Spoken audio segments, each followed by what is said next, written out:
Hello friends. പുതിയ SCERT 7ാം ക്ലാസ്സിലെ സാമൂഹ്യശാസ്ത്രം text ബുക്കിലെ ചാപ്റ്റർ 6 ഇന്ത്യൻ ഉപഭൂഖണ്ഡം എന്നുള്ള പാഠമാണ് നമ്മളിന്ന് പഠിക്കാൻ പോകുന്നത്.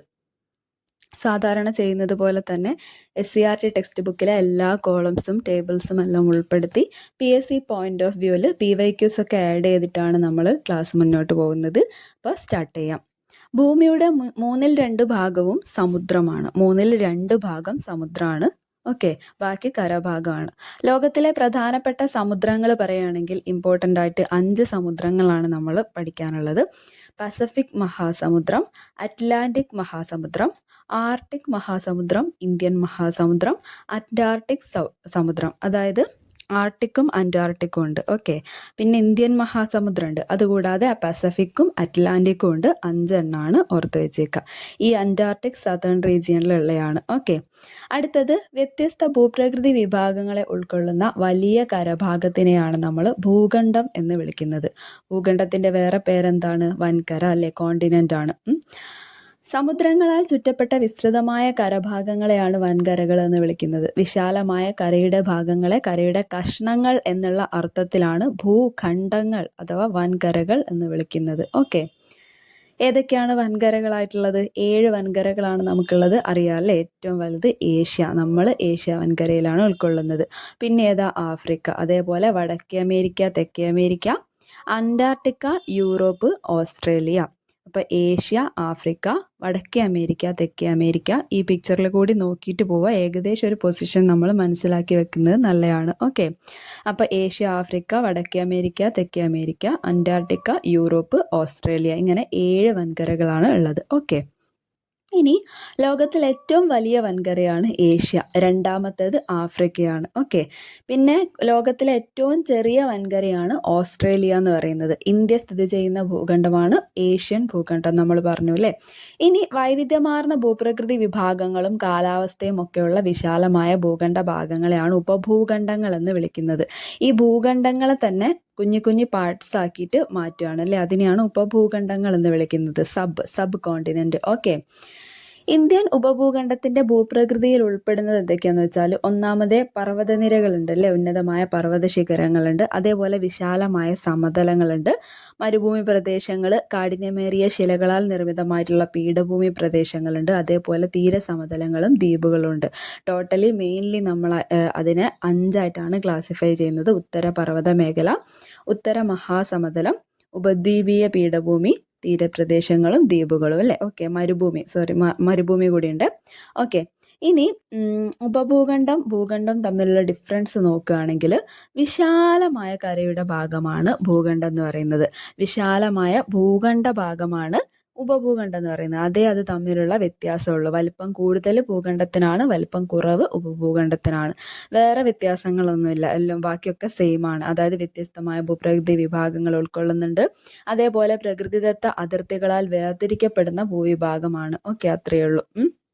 ഇനി ഇന്ത്യൻ ഉപഭൂഖണ്ഡത്തിലെ ഏറ്റവും വലിയ രാജ്യമാണ് ഇന്ത്യ എന്ന് മനസ്സിലാക്കുക. ആകെ 7 രാജ്യങ്ങൾ കൂടി ചേർന്നിട്ടാണ് ഇന്ത്യൻ ഉപഭൂഖണ്ഡം ഉണ്ടായിരിക്കുന്നത്. ആ ഇന്ത്യൻ ഉപഭൂഖണ്ഡത്തിലെ ഏറ്റവും വലിയ രാജ്യമാണ് ഇന്ത്യ. ഓക്കെ, ഇന്ത്യൻ ഉപഭൂഖണ്ഡത്തിൽ ഏറ്റവും ചെറിയ രാജ്യമാണ് മാലിദ്വീപ്. ഏറ്റവും വലുതേതാണ് ഇന്ത്യ, ഏറ്റവും ചെറുതേതാണ് മാലിദ്വീപ്. ഓക്കെ, ഇന്ത്യൻ ഉപഭൂഖണ്ഡത്തിൽ ഉൾപ്പെടുന്ന രാജ്യങ്ങൾ നോക്കുകയാണെങ്കിൽ ഒന്ന് ഇന്ത്യയാണ്. പിന്നെ നമ്മളെ വടക്ക് ഭാഗത്ത് പാകിസ്ഥാൻ ഉണ്ട് അല്ലേ. പിന്നെ ബംഗ്ലാദേശ് ഉണ്ട് അല്ലേ, നേപ്പാൾ ഉണ്ട്, മാലിദ്വീപ് ഉണ്ട്, ഭൂട്ടാൻ, ശ്രീലങ്ക. അങ്ങനെ ഇന്ത്യയുടെ ചുറ്റുപാടുമായിട്ട് എത്ര എണ്ണം? ടോട്ടലി 6 എണ്ണം ഇന്ത്യനെ ചുറ്റപ്പെട്ട് അതെല്ലാം കൂടി വിളിക്കുന്ന പേരാണ് ഇന്ത്യൻ ഉപഭൂഖണ്ഡം. ഓക്കെ, അപ്പൊ ഇന്ത്യ, പാകിസ്ഥാൻ, ബംഗ്ലാദേശ്, നേപ്പാൾ, മാലിദ്വീപ്, ഭൂട്ടാൻ, ശ്രീലങ്ക എന്നിങ്ങനെ 7 രാജ്യങ്ങൾ ചേർന്നതാണ് ഇന്ത്യൻ ഉപഭൂഖണ്ഡം എന്നുള്ളത് മനസ്സിലാക്കുക. ഇന്ത്യൻ ഉപഭൂഖണ്ഡത്തിന്റെ ഭാഗമായ ദ്വീപരാഷ്ട്രങ്ങളാണ് മാലിദ്വീപും ശ്രീലങ്കയും കേട്ടോ. മാലിദ്വീപും ശ്രീലങ്കയും ഇന്ത്യൻ ഉപഭൂഖണ്ഡത്തിന്റെ ഭാഗമായിട്ടുള്ള ദ്വീപരാഷ്ട്രങ്ങളാണ്. ഇന്ത്യൻ ഉപഭൂഖണ്ഡത്തിലെ ദ്വീപ സമൂഹങ്ങൾ ചോദിക്കുകയാണെങ്കിൽ അതൊന്ന് ലക്ഷദ്വീപ് ഉണ്ട്, അതേപോലെ ആൻഡമാൻ നിക്കോബാർ ദ്വീപുകളുണ്ട്. നമുക്കറിയാം അല്ലേ, ലക്ഷദ്വീപ് കേരളത്തിനോടടുത്ത് പടിഞ്ഞാറ് കടലിലായിട്ടാണ് സ്ഥിതി ചെയ്യുന്നത്. കിഴക്ക് കടലിൽ, അതായത് ബംഗാൾ ഉൾക്കടലിലാണ് ആൻഡമാൻ നിക്കോബാർ ദ്വീപ സമൂഹം സ്ഥിതി ചെയ്യുന്നത്. ഓക്കെ, ഇനി ഇന്ത്യൻ ഉപഭൂഖണ്ഡത്തിന്റെ അതിർത്തികൾ പറയുകയാണെങ്കിൽ വടക്ക് ഭാഗത്തായി ഹിമാലയം കാണപ്പെടുന്നുണ്ട്. വടക്ക് ഭാഗത്ത് ഹിമാലയം, തെക്ക് നമുക്കറിയാം ഇന്ത്യൻ മഹാസമുദ്രം. കിഴക്കാണെങ്കിലോ അരക്കൻ പർവ്വതനിരയാണ്. ഓർത്ത് വെച്ചേക്കുക, കിഴക്ക് അരക്കൻ പർവ്വതനിരകളാണ്. പടിഞ്ഞാറ് ഭാഗത്ത് ഹിന്ദുക്കുഷ് പർവ്വതനിരകളാണ്. പടിഞ്ഞാറ് ഭാഗത്തായിട്ട് ഹിന്ദുക്കുഷ് പർവ്വതനിരകളാണ്. ഓക്കെ, ഇനി ഹിന്ദുക്കുഷ് പർവ്വതനിര സ്ഥിതി ചെയ്യുന്ന രാജ്യമാണ് പാകിസ്ഥാൻ. പാകിസ്ഥാൻ എന്ന് പറയുന്നത് ഹിന്ദുക്കുഷ് പർവ്വതനിര സ്ഥിതി ചെയ്യുന്ന രാജ്യമാണ് പാകിസ്ഥാൻ. ഓക്കെ, പാകിസ്ഥാൻ ഇന്ത്യൻ ഉപഭൂഖണ്ഡത്തിന്റെ ഭാഗമാണെന്ന് നമ്മൾ ഓൾറെഡി പറഞ്ഞല്ലോ. ഹിമാലയം വ്യാപിച്ചു കിടക്കുന്ന രാജ്യങ്ങൾ പറയുകയാണെങ്കിൽ ഇന്ത്യ, നേപ്പാൾ, ഭൂട്ടാൻ ആണ് കേട്ടോ.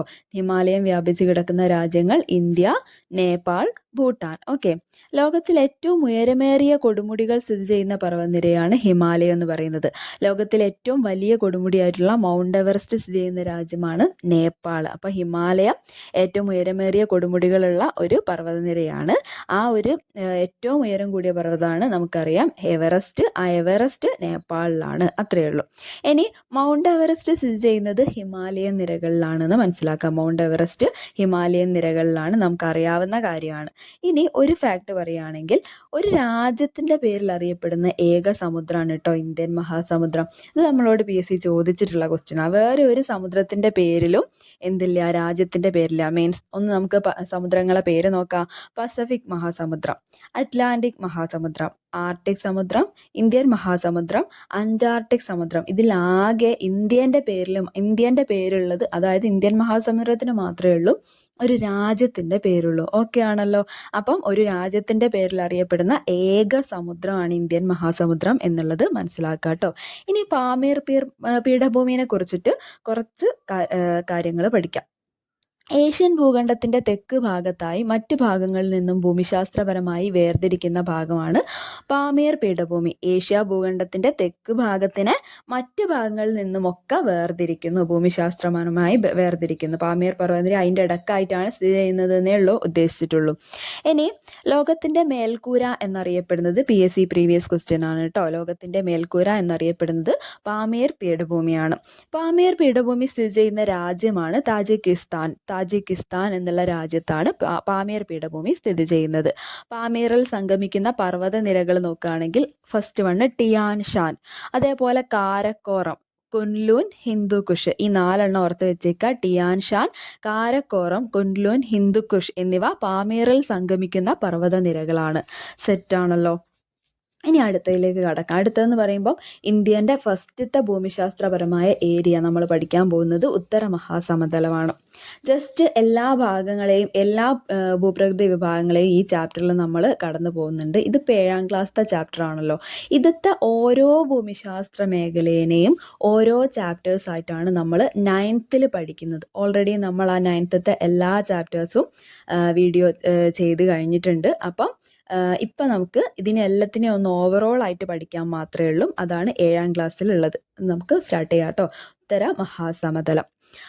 ഹിമാലയ പർവ്വതനിരകൾക്ക് തെക്ക് ഭാഗത്തായുള്ള സമതല പ്രദേശമാണ് ഉത്തര മഹാസമതലം. സിന്ധു, ഗംഗ, ബ്രഹ്മപുത്ര എന്നീ നദികൾ വഹിച്ചു കൊണ്ടുവരുന്ന എക്കൽ നിക്ഷേപങ്ങളാൽ രൂപം കൊണ്ടിട്ടുള്ള സമതലമാണ് ഉത്തര മഹാസമതലം. ഏതൊക്കെ നദികളാ? സിന്ധു, ഗംഗ, ബ്രഹ്മപുത്ര. നമുക്കറിയാം അല്ലേ. ബിഗ് എന്ന് വെച്ചിട്ടാണ് നമ്മളിത് ഓർത്ത് വെച്ചത്. ബിഗ് എന്താ? B Brahmaputra, I Indus, G Ganga. Okay, ഇത് 3 മെയിൻ ആയിട്ടുള്ള ഇന്ത്യയിലത്തെ ഹിമാലയൻ നദികൾ എന്ന് പറയുന്നത്. അപ്പൊ ഈ ഹിമാലയൻ നദികൾ വഹിച്ചു കൊണ്ടുവരുന്ന ഒരു എക്കൽ നിക്ഷേപങ്ങളാൽ രൂപം കൊണ്ടിട്ടുള്ളതാണ് ഉത്തര മഹാസമതലം. പർവ്വത പ്രദേശങ്ങളെ കുറിച്ച് നമ്മൾ ഓൾറെഡി നോക്കിക്കഴിഞ്ഞു. ഇപ്പൊ നമ്മൾ പഠിക്കുന്നത് ഏതാണ്? ഉത്തര മഹാസമതലമാണ്. അപ്പൊ ആ ഉത്തര മഹാസമതലം ഫോം ചെയ്തിട്ടുള്ളത് ആ പർവ്വതനിരകളിൽ നിന്ന് ഉത്ഭവിച്ചിട്ടുള്ള നദികൾ വഹിച്ചു കൊണ്ടുവരുന്ന എക്കൽ നിക്ഷേപിച്ചിട്ടാണ് എന്നുള്ളത് ഓർക്കാട്ടോ. അപ്പൊ ഹിമാലയ പർവ്വതനിരകൾക്ക് തെക്ക് ഭാഗത്തായിട്ടാണ് സമതല പ്രദേശം ഉള്ളത്. അത് സിന്ധു, ഗംഗ, ബ്രഹ്മപുത്ര നിക്ഷേപം കൊണ്ടാണ് ഉണ്ടായിട്ടുള്ളത് പറഞ്ഞു. ഇനി എന്താ? ഉത്തര മഹാസമതല പ്രദേശങ്ങളിൽ ഉൾപ്പെടുന്ന സംസ്ഥാനങ്ങളാണ് രാജസ്ഥാൻ, പഞ്ചാബ്, ഹരിയാന, ഉത്തർപ്രദേശ്, ബീഹാർ, പശ്ചിമ ബംഗാൾ. രാജസ്ഥാൻ, പഞ്ചാബ്, ഹരിയാന, ഉത്തർപ്രദേശ്, ബീഹാർ, പശ്ചിമ ബംഗാൾ. ഈ 6 സംസ്ഥാനങ്ങളിലാണ് ഉത്തര മഹാസമതല പ്രദേശങ്ങൾ ഉൾപ്പെടുന്നത്. ഇന്ത്യയിൽ ജനസംഖ്യ കൂടുതലുള്ള പ്രദേശം എന്ന് പറഞ്ഞാൽ ഉത്തര മഹാസമതലമാണ്.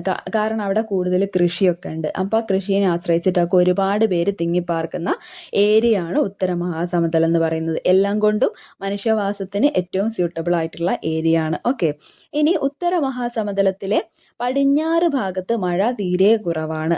ഉത്തര മഹാസമതലം ഇന്ത്യൻ ഉപഭൂഖണ്ഡത്തിന്റെ കിഴക്ക് മുതൽ പടിഞ്ഞാറ് വരെയാണ് വ്യാപിച്ചിട്ടുള്ളത്. പടിഞ്ഞാറ് ഭാഗത്ത് മഴ കുറവാണ് എന്ന് നമ്മൾ പറഞ്ഞു. ആ ഏരിയയിലായിട്ടാണ് മരുഭൂമി ഉള്ളത്. ഓക്കെ, ഉത്തരേന്ത്യൻ സമതലങ്ങളുടെ സവിശേഷതകൾ നോക്കുകയാണെങ്കിൽ ഒന്ന് ഫലഭൂയിഷ്ടമായ മണ്ണ്, അതേപോലെ നിരപ്പാർന്ന ഭൂപ്രദേശം, നദികളാൽ ജലസമൃദ്ധമായിട്ടുള്ള ഏരിയ ആണ്, അതേപോലെ ജനനിബിഡമായിട്ടുള്ള ഏരിയ ആണ് ഉത്തരേന്ത്യൻ സമതലം എന്ന് പറയുന്നത്. ഓക്കെ, ഇനി ഉപദ്വീപീയ പീഠഭൂമിയിലേക്ക് കടക്കാട്ടോ. ഉത്തര മഹാസമുദ്രത്തിന്റെ തെക്ക് ഭാഗത്തായിട്ട് ഉത്തര മഹാസമുദ്രത്തിനും തീരപ്രദേശത്തിനും ഇടയിലായിട്ട് സ്ഥിതി ചെയ്യുന്ന ഭൂപ്രദേശമാണ് ഉപദ്വീപീയ പീഠഭൂമി.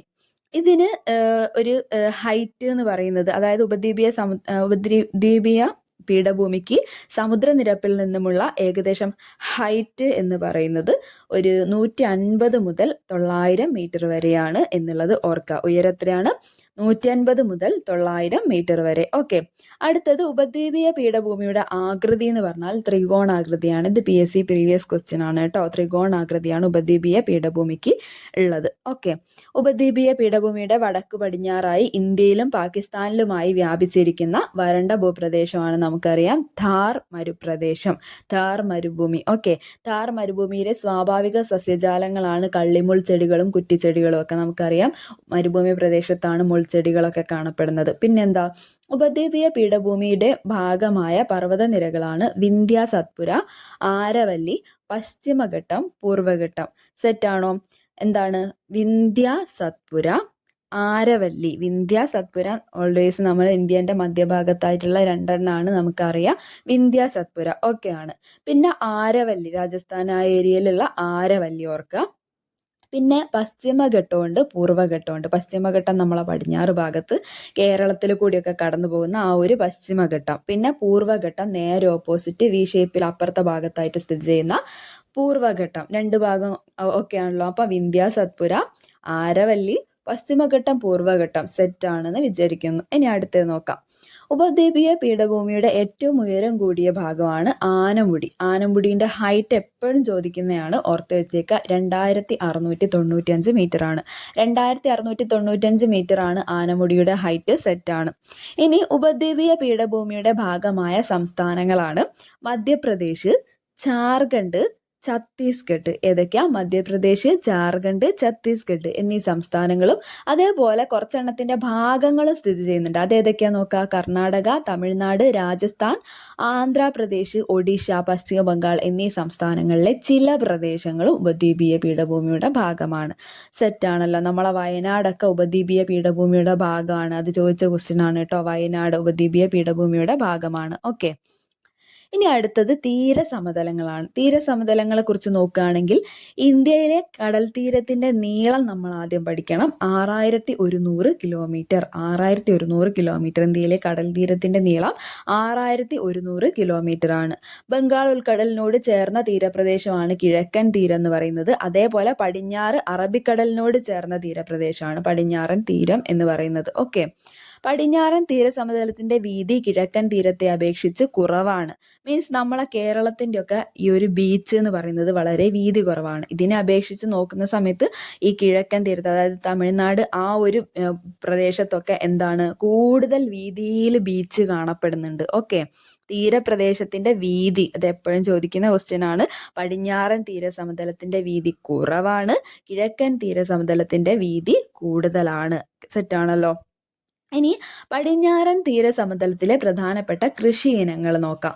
ഒന്ന് നെല്ല്, പിന്നെ തെങ്ങ്. ഈ നെല്ലും തെങ്ങുമാണ് തീരപ്രദേശത്ത് മെയിൻലി കൃഷി ചെയ്യുന്നത്. ഓക്കെ, കിഴക്കൻ തീരസമതലത്തിലെ ജനങ്ങളുടെ പ്രധാനപ്പെട്ട തൊഴിൽ മത്സ്യബന്ധനമാണ്. തീരസമതലത്ത് മത്സ്യബന്ധനം ഉണ്ടാവും. കൃഷി ചെയ്യുകയാണെന്നുണ്ടെങ്കിൽ തന്നെ രണ്ടെണ്ണം. ഏതൊക്കെയാ? തെങ്ങ്, നെല്ല്. ഓക്കെ, ഇനി ഇന്ത്യൻ ഉപഭൂഖണ്ഡത്തിന് ദൈർഘ്യമേറിയ തീരപ്രദേശം ഉണ്ട് എന്നുള്ളത് മനസ്സിലാക്കാട്ടോ. ഇനി അടുത്തത് നോക്കാം, കാലാവസ്ഥയാണ്. കാലാവസ്ഥയിലേക്ക് കടക്കുകയാണെങ്കിൽ ഇന്ത്യൻ കാലാവസ്ഥയെ സ്വാധീനിക്കുന്ന ഘടകങ്ങൾ, എവിടെയുള്ളയും കാലാവസ്ഥയെ സ്വാധീനിക്കുന്ന ഘടകങ്ങളാണ് നമ്മളിപ്പോൾ പഠിക്കാൻ പോകുന്നത്. ഒന്ന് ആ പ്രദേശത്തിൻ്റെ അക്ഷാംശ സ്ഥാനം, പിന്നെ സമുദ്രനിരപ്പിൽ നിന്നുള്ള ഉയരം, പിന്നെ ഭൂപ്രകൃതി അതേപോലെ സമുദ്രത്തിൻ്റെ സാമീപ്യം കാലാവസ്ഥേനെ നല്ലോണം ഇമ്പാക്റ്റ് ചെയ്യുന്നത് തന്നെയാണ്. പിന്നെ കാറ്റുകൾ നമ്മളെ മൺസൂൺ കാറ്റുകളല്ലേ നമ്മളെ മഴ കൊണ്ടുവരുന്നത്, അത് കാലാവസ്ഥേനെ ബാധിക്കുന്നില്ലേ? അങ്ങനെ ഓർത്താൽ മതി. ഓക്കെ, അപ്പോൾ അക്ഷാംശ സ്ഥാനം, സമുദ്രനിരപ്പിൽ നിന്നുള്ള ഉയരം, ഭൂപ്രകൃതി അതേപോലെ സമുദ്രത്തിന്റെ സാമീപ്യം, കാറ്റ് എന്നിവയാണ് കാലാവസ്ഥേനെ സ്വാധീനിക്കുന്ന ഘടകങ്ങൾ. സെറ്റാണല്ലോ. ഇനി ഉത്തരായന രേഖയ്ക്ക് വടക്ക് ഭാഗത്തുള്ള കാലാവസ്ഥ നോക്കാം. അത് മിതോഷ്ണ കാലാവസ്ഥയാണ് കേട്ടോ. ഉത്തരായന രേഖയ്ക്ക് വടക്ക് ഭാഗത്ത് മിതോഷ്ണ കാലാവസ്ഥയാണ്. ഉത്തരായന രേഖയുടെ തെക്ക് ഭാഗത്തായിട്ട് ഉഷ്ണ കാലാവസ്ഥയാണ്. ഉത്തരായന രേഖ എന്ന് പറഞ്ഞാൽ നമുക്കറിയാം ഇന്ത്യയിലെ 8 സംസ്ഥാനങ്ങളിലൂടെ കടന്നു പോകുന്നതാണ്. ഏകദേശം ഇന്ത്യൻ്റെ മിഡിലിൻ്റെയും കുറച്ച് മേലെ ഭാഗത്തായിട്ടുള്ള ഒരു സാങ്കല്പിക രേഖയാണ് അല്ലേ, ഒരു അക്ഷാംശ രേഖയാണ് 23.5 ഡിഗ്രി ഉത്തരായന രേഖ എന്ന് പറയുന്നത്. നോർത്ത് ഉത്തരായന രേഖ. ഓക്കെ, അത് ഇനി ഒന്ന് പിക്ചർ നോക്കുക. ഇതിൽ നിന്ന് ഐഡൻറ്റിഫൈ ചെയ്യാൻ പറ്റുന്നില്ലേ ഏതാണ് മിതോഷ്ണ കാലാവസ്ഥ, ഏതാണ് ഉഷ്ണ കാലാവസ്ഥ എന്നുള്ളത്? ഓക്കെ, ഈ ഒരു രേഖയാണ് മേലെ കാണുന്ന ഇന്ത്യയിൽ കൂടി കടന്നു പോകുന്നതാണ് 23.5 ഡിഗ്രി നോർത്ത് ഉത്തരായന രേഖ എന്ന് പറയുന്നത്. അതിൻ്റെ മേലെ ഭാഗത്തേക്ക് മിതോഷ്ണ കാലാവസ്ഥയാണ്, താഴെ ഭാഗത്തേക്ക് ഉഷ്ണ കാലാവസ്ഥയാണ്. താഴേക്ക് ഉഷ്ണാവാൻ കാരണം എന്താണ്? ഭൂമധ്യരേഖയോട് അടുക്കുകയാണ്. ഓക്കെ, മനസ്സിലായി എന്ന് വിചാരിക്കുന്നു. ഇനി അടുത്തത് നോക്കാം. ഉഷ്ണമേഖലയിൽ ശൈത്യകാലത്തും ഉഷ്ണകാലത്തും അനുഭവപ്പെടുന്ന താപനിലയിലെ വ്യത്യാസം കുറവായിരിക്കും. എന്താ അതുകൊണ്ട് ഉദ്ദേശിച്ചത്? ഏകദേശം ഒരേപോലത്തെ ടെമ്പറേച്ചർ അവിടെ മെയിൻറ്റെയിൻ ചെയ്യപ്പെടുന്നുണ്ട്. എന്നാൽ മേലെ ഭാഗത്ത്, അതായത് മിതോഷ്ണ കാലാവസ്ഥയുള്ള റീജിയണിൽ തണുപ്പാവുന്ന സമയത്ത് ഭയങ്കര തണുപ്പും ചൂടാവുന്ന സമയത്ത് ഭയങ്കര ചൂടുമായിരിക്കും ഉണ്ടാവുക. ഓക്കെ, അതായത് ഉഷ്ണമേഖലയിൽ ശൈത്യകാലത്തും ഉഷ്ണകാലത്തും അനുഭവപ്പെടുന്ന താപനിലയിൽ വ്യത്യാസമൊന്നും ഉണ്ടായിരിക്കില്ല, വ്യത്യാസം കുറവായിരിക്കും. എന്നാൽ മിതോഷ്ണ മേഖലയിൽ ശൈത്യകാലത്തെയും ഉഷ്ണകാലത്തെയും താപനിലയിലെ വ്യത്യാസം കൂടുതലായിരിക്കും. സ്റ്റേറ്റ്മെന്റിന്റെ അർത്ഥം മനസ്സിലായല്ലോ. ഇതൊക്കെ നമ്മളോട് PSC സ്റ്റേറ്റ്മെന്റ് ടൈപ്പായിട്ട് ചോദിക്കുന്ന സമയത്ത് കൺഫ്യൂഷൻ ഉണ്ടാക്കാവുന്ന ഒരു ഏരിയ ആണ്. അതുകൊണ്ട് തന്നെ സ്ട്രെസ് ചെയ്തൊന്ന് പഠിച്ചു വെച്ചേക്കാം കേട്ടോ. ഇനി അടുത്ത പോയിന്റിലേക്ക് അടക്കാം. ഈർപ്പവാഹിയായ കാറ്റിന്റെ ദിശയ്ക്ക് അഭിമുഖമായി നിൽക്കുന്ന പർവ്വതങ്ങൾ കാറ്റിനെ തടഞ്ഞു നിർത്തി മഴ പെയ്യിപ്പിക്കുന്നു. ഇനി നമ്മൾ എന്താണ് ഈ മഴനിഴൽ പ്രദേശം എന്നുള്ളതൊക്കെയാണ് നോക്കാൻ പോകുന്നത്. ഈർപ്പവാഹിയായ കാറ്റ് മീൻസ് നമ്മളെ കടലിൽ നിന്ന് വരുന്ന കാറ്റ്. കടലിൽ നിന്ന് കാറ്റ് വരുന്ന സമയത്ത് എന്താ, കടലിൽ നിന്നുള്ള നീരാവിനൊക്കെ എടുത്തിട്ട് ആ ഒരു മഴ പെയ്യിക്കാനുള്ള കഴിവോടുകൂടിയാണ് ആ ഒരു മേഘങ്ങൾ വരുന്നത്. അങ്ങനെ വരുന്ന മേഘങ്ങളോട് കൂടിയുള്ള കാറ്റ് പർവ്വത നിരകളിൽ തട്ടുന്ന സമയത്ത് അവിടുന്ന് അങ്ങോട്ട് കാറ്റ് മാത്രം പോവും. മഴ ഈ ഒരു പർവ്വതത്തിന്റെ ഇപ്പുറത്തെ സൈഡിൽ പെയ്യും, അപ്പുറത്തെ സൈഡിലേക്ക് മഴ ഉണ്ടാവില്ല. ഓക്കെ, അങ്ങനെ ഓപ്പോസിറ്റ് സൈഡായിട്ട് വരുന്ന റീജിയൻ മഴ നിഴൽ പ്രദേശം എന്നാണ് അറിയപ്പെടുന്നത്. ഓക്കെ, നമുക്കിത് നോക്കാം. ഈർപ്പവാഹിയായ കാറ്റിന്റെ ദിശയ്ക്ക് അഭിമുഖമായി നിൽക്കുന്ന പർവ്വതങ്ങൾ കാറ്റിനെ തടഞ്ഞു നിർത്തി മഴ പെയ്യിപ്പിക്കുന്നു. ഈ ചിത്രം നോക്കുക. പർവ്വതനിരയുടെ പടിഞ്ഞാറെ നമ്മളെ സഹ്യപർവ്വതനിരയുടെ പടിഞ്ഞാറെ ചരിവായ കേരളത്തിൽ മഴയുടെ അളവ് കൂടുതലാണ്. എന്നാൽ സഹ്യപർവ്വതനിരയുടെ കിഴക്കേ ചരിവായ തമിഴ്നാട്ടിലോ മഴ തീരെ കുറവാണ്. തമിഴ്നാട്ടിൽ മഴ നിഴൽ പ്രദേശം എന്നാണ് അറിയപ്പെടുന്നത്. മലനിരകളുടെ സാന്നിധ്യം കൊണ്ട് മഴ കുറവായ പ്രദേശങ്ങളെയാണ് മഴ നിഴൽ പ്രദേശം, റെയിൻ ഷാഡോ റീജിയൻസ് എന്ന് പറയുന്നത്. അതേപോലെ ഈ സഹ്യപർവ്വതം കാരണം, നമ്മളെ പശ്ചിമഘട്ടം കാരണം മഴനിഴൽ പ്രദേശമായിട്ടുള്ള ഒരു റീജിയൻ നമ്മളെ കേരളത്തിലുണ്ട്. അതിൻ്റെ പേരോർത്ത് വെച്ചേക്കുക. അതാണ് ചിന്നാർ. ഇടുക്കിയിലുള്ള ചിന്നാർ എന്ന് പറയുന്ന സ്ഥലത്തും മഴനിഴൽ പ്രദേശം തന്നെയാണ് കേട്ടോ, ഓർത്ത് വെച്ചേക്കുക. അത് കേരളത്തിലുള്ള ഒരു പ്ലേസ് തന്നെയാണ്. പക്ഷേ പശ്ചിമഘട്ടം കാരണം നമ്മളെ മഴ കിട്ടാത്ത ഒരു റീജിയൻ, മഴനിഴൽ പ്രദേശമാണ് ചിന്നാർ. ഓക്കെ, തമിഴ്നാട്, നമ്മളെ ഈ തെക്ക് പടിഞ്ഞാറൻ മൺസൂൺ മഴ തമിഴ്നാട്ടിലേക്ക് എത്തുന്നില്ലല്ലോ. അപ്പോൾ ആ ഒരു സമയത്ത് തമിഴ്നാട് എന്താണ്, മഴനിഴൽ പ്രദേശമാണ്, മറന്നു പോകരുതേ. അതേപോലെ ഉത്തരേന്ത്യൻ ഭാഗത്ത് ഒന്നുകൂടി ഉണ്ട്, അതൊന്ന് നോക്കാം. രാജസ്ഥാനിലെ ആരവല്ലി പർവ്വതനിര, അതിൽ ഉൾപ്പെടുന്ന പ്രദേശം മരുഭൂമി ആയതിന് കാരണം ഇതുപോലെ ഒരു കാറ്റ് അവിടേക്ക് എത്താത്തയാണ്. അതായത് പർവ്വതനിരകൾക്ക് സമാന്തരമായി ഈർപ്പവാഹിയായ കാറ്റ് വീശുന്ന ഇടങ്ങൾ തടസ്സങ്ങൾ ഇല്ലാത്തതിനാൽ കാറ്റ് മഴ പെയ്യിപ്പിക്കില്ല. അവിടെ പ്രധാനപ്പെട്ട മലനിരകളൊന്നും ഇല്ല. അതുകൊണ്ട് തന്നെ അവിടെ മഴ പെയ്യിപ്പിക്കാണ്ട് കാറ്റങ്ങ് കടന്നു പോവുകയാണ് ചെയ്യുന്നത്. മനസ്സിലായല്ലോ. രാജസ്ഥാനിലെ ആരവല്ലി മരനിരകൾ ഉൾപ്പെടുന്ന പ്രദേശം മരുഭൂമി ആയതിന് കാരണം പർവ്വതനിരകൾക്ക് സമാന്തരമായി ഈർപ്പവാഹിയായ കാറ്റ് വീശുന്ന ഇടങ്ങൾ തടസ്സങ്ങൾ ഇല്ലാത്തതിനാലാണ്. ഓക്കെ, അതുകൊണ്ട് കാറ്റ് മഴ പെയ്യിപ്പിക്കില്ല. ഓപ്പോസിറ്റ് സൈഡായിട്ട് ഹൈറ്റുള്ള പർവ്വതനിരകൾ വരണം, അല്ലാണ്ട് സമാന്തരമായിട്ടുള്ള പർവ്വതനിരകൾ വന്നതുകൊണ്ട് കാര്യമില്ല. അതിലെ കാറ്റങ്ങ് കടന്നു പോവുകയേ ചെയ്യുള്ളൂ, മഴ പെയ്യിപ്പിക്കൂല. മനസ്സിലായല്ലോ. ഇനി ഇത് ചോദിച്ച ക്വസ്റ്റ്യൻ ആണ്. ഏജ് കൂടുതലുള്ളത് പഴക്കമേറിയ പർവ്വതനിരയാണ് ആരവല്ലി. ഓർത്ത് വെച്ചേക്കണേ. ഇനി നമുക്ക് ആർദ്ര കാലാവസ്ഥ, വരണ്ട കാലാവസ്ഥ ഒക്കെ നോക്കാം. സമുദ്രത്തോട് ചേർന്ന് കിടക്കുന്ന പ്രദേശങ്ങളിൽ അനുഭവപ്പെടുന്ന കാലാവസ്ഥയാണ് ആർദ്ര കാലാവസ്ഥ. ആർദ്ര കാലാവസ്ഥ. ഓക്കെ. സമുദ്രത്തിൽ നിന്നും അകലെ സ്ഥിതി ചെയ്യുന്ന പ്രദേശങ്ങളിൽ അനുഭവപ്പെടുന്നതാണ് വരണ്ട കാലാവസ്ഥ. സമുദ്രത്തിനോട് അടുത്ത് ആർദ്ര കാലാവസ്ഥയായിരിക്കും, കാരണം അവിടെ ഈർപ്പത്തിന്റെ കണ്ടന്റ് ഉണ്ട്. ഓക്കെ. സമുദ്രനിരപ്പിൽ നിന്നും അകലെയാവുന്ന സമയത്ത് വരണ്ട കാലാവസ്ഥയായിരിക്കും, കാരണം അന്തരീക്ഷത്തിൽ എന്തില്ല, ഈർപ്പത്തിന്റെ, നീരാവിന്റെ കണ്ടന്റ് കുറവായിരിക്കും. ഓക്കെ. ഇനി ഇന്ത്യൻ ഉപഭൂഖണ്ഡത്തിലെ കാലാവസ്ഥ പൊതുവെ അറിയപ്പെടുന്നത് മൺസൂൺ കാലാവസ്ഥ എന്നാണ് കേട്ടോ. ഋതുക്കൾ എന്ന അർത്ഥം വരുന്ന മൗസിം എന്ന അറബ് പദത്തിൽ നിന്നാണ് മൺസൂൺ എന്നുള്ള വാക്ക് രൂപപ്പെട്ടത്. PYQ. ഇനി ഋതുഭേദങ്ങൾക്കനുസരിച്ച് ദിശ മാറുന്ന മൺസൂൺ കാറ്റുകളെ കുറിച്ച് പ്രതിപാദിക്കുന്ന കൃതികൾ രചിച്ച അറബ് സഞ്ചാരിയാണ് അൽ മസൂദി. അൽ മസൂദി. അദ്ദേഹം ഒരുപാട് കൃതികൾ രചിച്ചിട്ടുണ്ട്. കേരളത്തിലൊക്കെ ഈ ഋതുഭേദങ്ങൾക്കനുസരിച്ച് ദിശ മാറുന്ന മൺസൂൺ കാറ്റുകളെ കുറിച്ചിട്ടൊക്കെ ഈ അൽ മസൂദി കൃതി എഴുതിയിട്ടുണ്ട് കേട്ടോ. അൽ മസൂദി, ഓർത്ത് വെച്ചേക്കാ പേര്. ഇനി ഇന്ത്യയുടെ യഥാർത്ഥ ധനമന്ത്രി എന്ന് വിശേഷിപ്പിക്കുന്ന പ്രതിഭാസമാണ് മൺസൂൺ കാറ്റുകൾ. ഇങ്ങനെ ചോദിച്ചിട്ടുണ്ടെങ്കിൽ നമുക്ക് പെട്ടെന്നൊരു കൺഫ്യൂസിങ് ആവും അല്ലേ, എന്താ ധനമന്ത്രി എന്നൊക്കെ. അങ്ങനെയൊക്കെ ഒരു കാറ്റിനെ വിളിക്കും. ഓക്കെ. മൺസൂൺ കാറ്റുകളുടെ പേരാണ് ഇന്ത്യയുടെ യഥാർത്ഥ ധനമന്ത്രി. വിശേഷണമാണ് കേട്ടോ, ഓർത്ത് വെച്ചേക്കണേ. SCRTയിലുള്ള ഇതേപോലത്തെ വിശേഷണങ്ങളൊക്കെ നമ്മളോട് PSC എടുത്ത് ചോദിക്കുന്നതാണ്. ഓക്കെ. ഇത് ഇതുവരെ ചോദിച്ചിട്ടില്ല, പക്ഷെ ഓർത്ത് വെച്ചേക്കാം. ഇന്ത്യയുടെ യഥാർത്ഥ ധനമന്ത്രി എന്ന് വിശേഷിപ്പിക്കുന്ന പ്രതിഭാസം മൺസൂൺ കാറ്റുകൾ. ഓക്കെ. മൗസിം എന്ന വാക്കുന്നാണ് മൺസൂൺ എന്നുള്ളത് വന്നത് എന്നറിയാം. ഋതുക്കൾ എന്നാണ് അതിൻ്റെ മീനിങ് എന്നും നമ്മൾ പറഞ്ഞു. ഓക്കെ. ഇനി ഇന്ത്യയിലുള്ള 2 മഴക്കാലങ്ങൾ നോക്കാം. ഇന്ത്യയിലുള്ള 2 മഴക്കാലങ്ങൾ തെക്ക് പടിഞ്ഞാറൻ മൺസൂൺ കാലവും വടക്ക് കിഴക്കൻ മൺസൂൺ കാലമാണ് കേട്ടോ. തെക്ക് പടിഞ്ഞാറൻ മൺസൂൺ കാലം എന്ന് പറയുമ്പോൾ എങ്ങനെയാ, ഇന്ത്യയിലെ ഏറ്റവും വലിയ മഴക്കാലത്തിന് കാരണമാകുന്ന കാറ്റാണ് തെക്ക് പടിഞ്ഞാറൻ മൺസൂൺ കാറ്റ്. അത് നമ്മളെ അറബിക്കടലിൽ നിന്നും ഈർപ്പം വഹിച്ചു വരുന്ന കാറ്റാണ്. ഉത്തരായന കാലത്ത് സൂര്യന്റെ സ്ഥാനം ഉപഭൂഖണ്ഡത്തിന് മുകളിലായിരിക്കുന്ന സമയത്ത് കരഭാഗം പെട്ടെന്ന് വായു ചൂട് പിടിച്ചിട്ട് മുകളിലേക്ക് ഉയരും. അവിടെ നിന്ന് സമുദ്രത്തിൽ നിന്ന് ഈർപ്പം നിറഞ്ഞ കാറ്റ് അവിടേക്ക് സമുദ്രത്തിൽ നിന്ന് ഈർപ്പം നിറഞ്ഞ കാറ്റ് വീശുകയും ഭൂഖണ്ഡത്തിന്റെ പല ഭാഗങ്ങളിലായി മഴ ലഭിക്കുകയും ചെയ്യുന്നു. നമുക്കറിയാം, ഉച്ചമർദ്ദത്തിൽ നിന്ന് ന്യൂനമർദ്ദത്തിലേക്കാണ് കാറ്റ് വീശുക. അപ്പം കരഭാഗത്ത് ന്യൂനമർദ്ദം അനുഭവപ്പെടുകയും കടലിൽ ഉച്ചമർദ്ദം അനുഭവപ്പെടുകയും ചെയ്യുന്ന സമയത്ത് സ്വാഭാവികമായിട്ടും കടലിൽ നിന്ന് കരയിലേക്ക് കാറ്റ് വീശും അല്ലേ.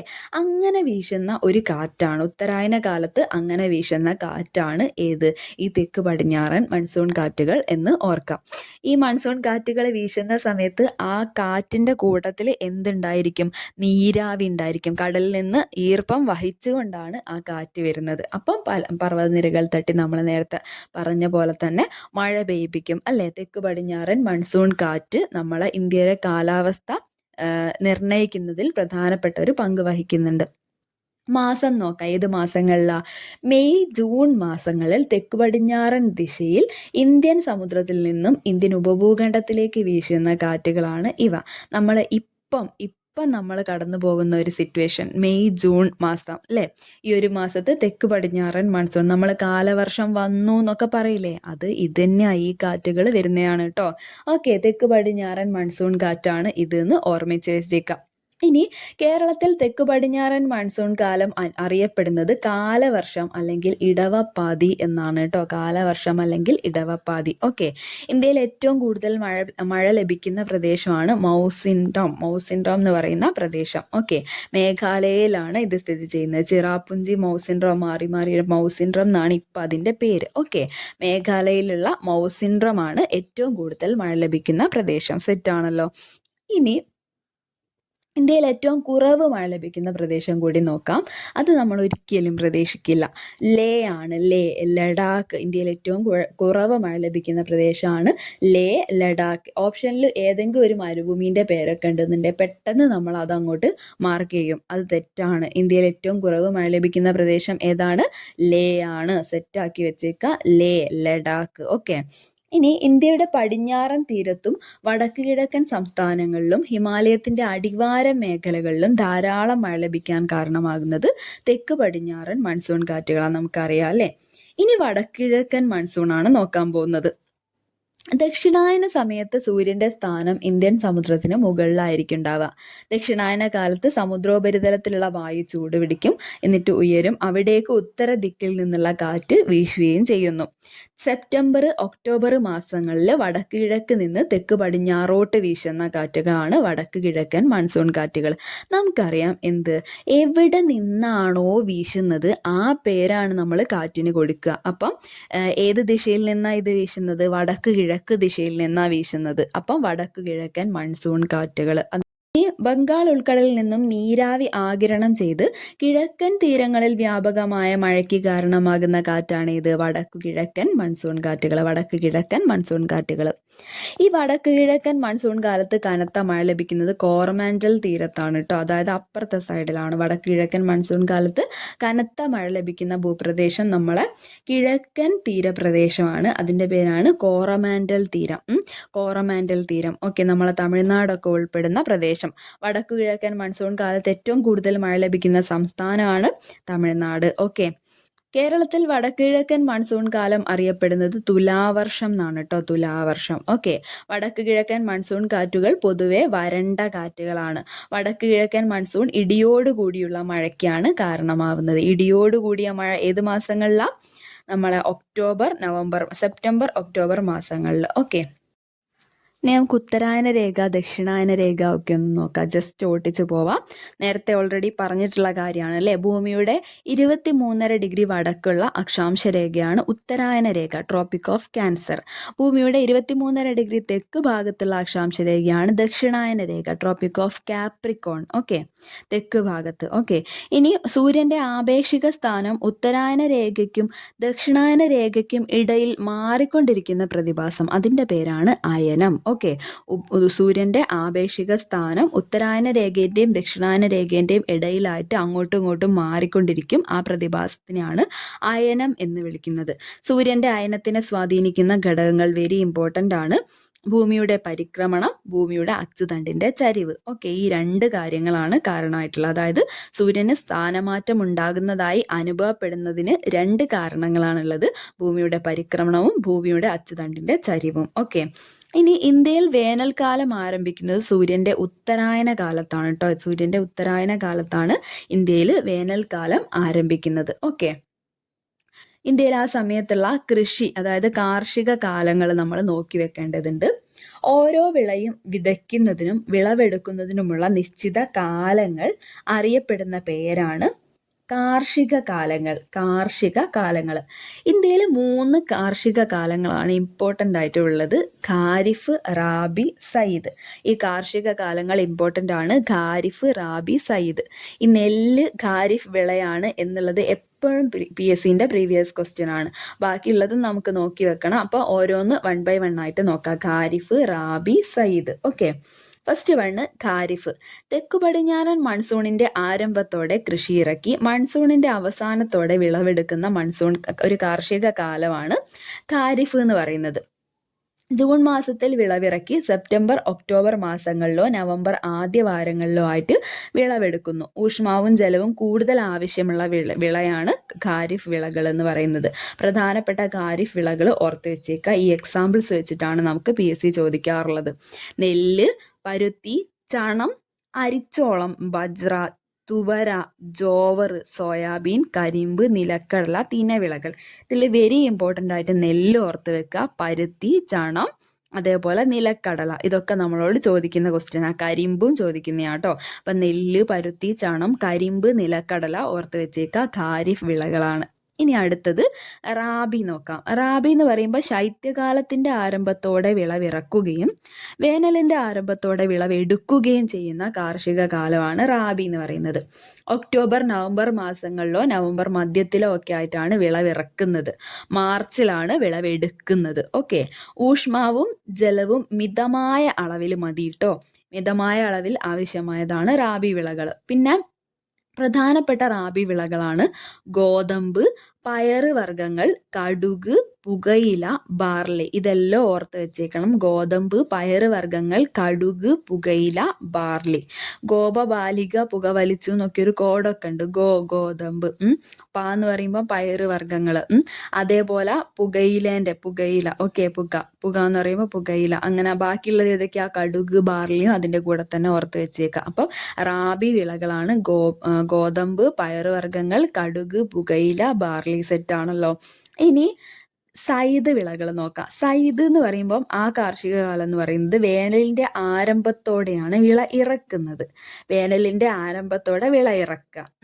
മൺസൂണിന്റെ ആരംഭത്തോടെ വിളവെടുക്കുകയും ചെയ്യുന്ന കാർഷിക കാലമാണ് സൈദ്. ഓക്കെ, പച്ചക്കറികളും പഴങ്ങളും ഒക്കെയാണ് മെയിനായിട്ട് സൈദ് വിളകളായിട്ടുള്ളത്. ഓക്കെ, റാബി വിളവെടുപ്പിന് ശേഷം ആരംഭിക്കുന്ന ദൈർഘ്യം കുറഞ്ഞ വേനൽക്കാല കാർഷിക കാലമാണിത്. ഇതിൽ എക്സാമ്പിൾ ആയിട്ട് നമുക്ക് പഠിക്കാനുള്ളത് തണ്ണിമത്തൻ, വെള്ളരി, പച്ചക്കറികൾ, കാലിത്തീറ്റ വിളകൾ എന്നിവയാണ്. ഓക്കെ, തുടങ്ങിയവ ജലസേചനം ലഭ്യമായ പ്രദേശങ്ങൾ ഈ കാലത്ത് കൃഷി ചെയ്യുന്നു. സെറ്റാണെന്ന് വിചാരിക്കുന്നു. ഈ ഒരു കൃഷി ഒന്ന് ജസ്റ്റ് നോക്കി വെച്ചേക്കാം. അപ്പം നെല്ലിൻ്റെയും ഗോതമ്പിൻ്റെയും തണ്ണിമത്തൻ്റെയാണ് നമ്മൾ നോക്കുന്നത് കേട്ടോ. ഓരോന്നും ഓരോ വിഭാഗത്തിൽ വരുന്നയാ. അതായത് നെല്ല് എന്ന് പറയുന്നത് ഖാരിഫാണ്, ഗോതമ്പ് എന്ന് പറയുന്നത് റാബിയാണ്, അതേസമയം തണ്ണിമത്തൻ എന്ന് പറയുന്നത് സൈദ് വിളയാണ്. അപ്പോൾ ഈ മൂന്നെണ്ണത്തിന്റെ ജസ്റ്റ് ഈ ടേബിൾ ഒന്ന് നമുക്ക് ഓട്ടിച്ച് നോക്കാം. നെല്ല് ധാരാളം ജലം ആവശ്യമാണ്. ജൂൺ മാസത്തിലാണ് വിത്ത് വിതയ്ക്കുന്നത്. വിളവെടുക്കുന്നത് സെപ്റ്റംബറിലാണ്. സെറ്റാണല്ലോ. ഇനി ഗോതമ്പ് എന്ന് പറയുമ്പം മിതമായ അളവിലാണ് ജലം ആവശ്യമുള്ളത്. ഒക്ടോബറിലാണ് വിത്ത് വിതയ്ക്കുന്നത്, മാർച്ചിലാണ് അത് കൊയ്തെടുക്കുന്നത് അല്ലേ. ഓക്കെ, ഇനി തണ്ണിമത്തൻ എന്ന് പറയുമ്പോൾ വിരളമായി മഴ ലഭിക്കുന്ന പ്രദേശങ്ങളിൽ ജലസേചന സൗകര്യം ആവശ്യമാണ്. ജലസേചന സൗകര്യത്തോടു കൂടി വേനൽക്കാലത്ത് കൃഷി ചെയ്യുന്നതാണിത്. വിത്ത് വിതയ്ക്കുന്ന മാസം എന്ന് പറയുന്നത് ഏപ്രിലാണ്, വിളവെടുക്കുന്നത് ജൂണിലാണ്. ഓക്കെ, ഇനി നമുക്ക് കാർഷിക വിളകൾ നോക്കാം കേട്ടോ. ഇന്ത്യയിലെ കാർഷിക വിളകളെ രണ്ടായിട്ടാണ് തിരിക്കുന്നത്: ഭക്ഷ്യവിളകളും നാണ്യവിളകളും. ഭക്ഷ്യവിളകൾ ധാന്യവിളകൾ, പയറുവർഗ്ഗങ്ങൾ എന്നിങ്ങനെ രണ്ടായിട്ട് ക്ലാസിഫൈ ചെയ്യാം. ഓക്കെ, ധാന്യങ്ങൾ, മൃദുധാന്യങ്ങൾ, പരുക്കൻ ധാന്യങ്ങൾ എന്നിങ്ങനെ രണ്ട് തരമുണ്ട്. ഇന്ത്യയിൽ കൃഷി ചെയ്യുന്ന മൃദുധാന്യങ്ങളാണ് നെല്ലും ഗോതമ്പും ഒക്കെ. നമ്മൾ കഴിക്കുന്ന നെല്ല്, അരി, അത് ഗോതമ്പ്, അതൊക്കെ പറയുന്നത് ഇന്ത്യയിൽ കൃഷി ചെയ്യുന്ന മൃദുധാന്യങ്ങളാണ്. എന്നാൽ പരുക്കൻ ധാന്യങ്ങൾ എന്ന് പറയുമ്പോൾ അതിലേതൊക്കെ ഉൾപ്പെടും? ബജ്ര, ചോളം, റാഗി തുടങ്ങിയവ ഉൾപ്പെടുന്നതാണ് പരുക്കൻ ധാന്യങ്ങൾ. സെറ്റാണല്ലോ. പയറ്, തുവര ഒക്കെയാണ് പയറ് വർഗ്ഗങ്ങളായിട്ട് വരുന്നത്. ഇന്ത്യയിൽ കൃഷി ചെയ്യുന്ന പ്രധാനപ്പെട്ട പയറ് വർഗ്ഗങ്ങളാണ് പയറ്, തുവര ഒക്കെ. വാണിജ്യ അടിസ്ഥാനത്തിൽ വൻതോതിൽ കൃഷി ചെയ്യുന്ന വിളകളാണ് നാണ്യവിളകൾ. നമുക്കറിയാം ഏതൊക്കെയാ നാണ്യവിളകൾ നമുക്ക് അറിയാവുന്നത്? കരിമ്പുണ്ട്, പുകയില, അതേപോലെ പരുത്തി, ചണം, എണ്ണക്കുരുകൾ. ഇതൊക്കെ നാണ്യവിളകൾക്ക് എക്സാമ്പിൾ ആണ് കേട്ടോ. കരിമ്പ്, പരുത്തി, ചണം, എണ്ണക്കുരുക്കളൊക്കെ. ഇന്ത്യയിലെ പ്രധാനപ്പെട്ട നാരുവിളകൾ നോക്കുകയാണെങ്കിൽ പരുത്തി, ചണം ഒക്കെ നാരുവിളയാണ് കേട്ടോ. നാരുവിളയാണ് പരുത്തി, ചണം എന്നുള്ളതൊക്കെ. ഓക്കെ, തുണിത്തരങ്ങൾ, ബാഗുകൾ, ചാക്കുകൾ തുടങ്ങിയ വസ്തുക്കളുടെ നിർമ്മാണത്തിന് വേണ്ടിയിട്ടാണ് ഇത്തരം നാരുവിളകൾ നമ്മൾ യൂസ് ചെയ്യുന്നത്. നമുക്ക് അറിയാവുന്ന കാര്യം തന്നെയാണ് കേട്ടോ. അപ്പോൾ ഒന്ന് നോട്ടിച്ച് പോവുകയാണേ. ഇനി അടുത്തത് ഭക്ഷ്യ എണ്ണ ഉൽപ്പാദിപ്പിക്കുന്നതിന് കൃഷി ചെയ്യുന്ന വിളകളാണ് എണ്ണക്കുരുക്കൾ.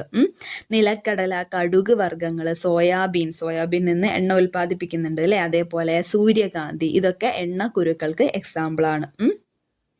ഇനി തേയില, കാപ്പി, റബ്ബർ തുടങ്ങിയ തോട്ടവിളകൾ, സുഗന്ധദ്രവ്യങ്ങൾ, കിഴങ്ങ് വർഗ്ഗങ്ങൾ എന്നിവയൊക്കെ എന്താണ് ഇന്ത്യയിൽ കൃഷി ചെയ്യുന്ന മറ്റ് പല വിഭാഗങ്ങളാണ്. തേയില, കാപ്പി, റബ്ബർ തുടങ്ങിയ തോട്ടവിളകളും അതേപോലെ മറ്റ് സുഗന്ധദ്രവ്യങ്ങളും കിഴങ്ങ് വർഗ്ഗങ്ങളും ഒക്കെ ഇന്ത്യയിൽ കൃഷി ചെയ്യുന്നുണ്ട് എന്ന് മനസ്സിലാക്കി വെക്കാം. ഇനി അതേപോലെ നെല്ലിൻ്റെയും ഗോതമ്പിൻ്റെയും ഒക്കെ നമ്മളോട് എപ്പോഴും PSC ചോദിക്കുന്ന ക്വസ്റ്റ്യൻ ആണ് കേട്ടോ. കുറച്ച് ഇമ്പോർട്ടൻ്റ് ആയിട്ട് എക്സ്ട്രാ നമ്മൾ നോക്കി വെക്കേണ്ടതാണ്. ഫസ്റ്റ് വണ്, ഇന്ത്യയിൽ ഏറ്റവും കൂടുതൽ ഉൽപ്പാദിപ്പിക്കുന്ന ഭക്ഷ്യധാന്യമാണ് നെല്ല്.